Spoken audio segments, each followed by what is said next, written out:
उसके बाद ये हमारा प्रोग्राम की एक आखिरी कड़ी है, और प्रोग्राम की आखिरी कड़ी थोड़ा सा हटके है, क्योंकि समाज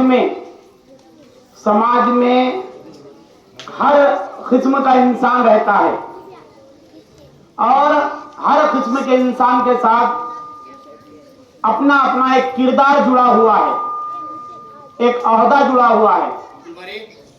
उसी ओहदे को, उसी कैरेक्टर को, उसी किरदार को पेश करने के लिए यहाँ पर जमात अव्वल के बच्चे आएंगे और एक एक से अपना कैरेक्टर पेश करेंगे।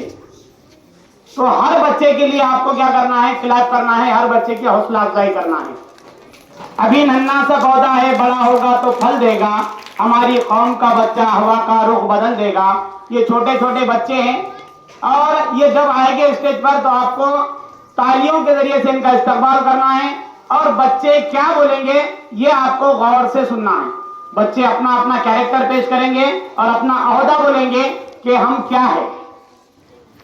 तो हम सबसे पहले पहली जमात के तालिब इल्म मुज़क्किर खान, मुदस्सिर खान को दावत देते हैं कि वो आए और अपना कैरेक्टर पेश करें। इनका कैरेक्टर है मौलाना। क्या है ये?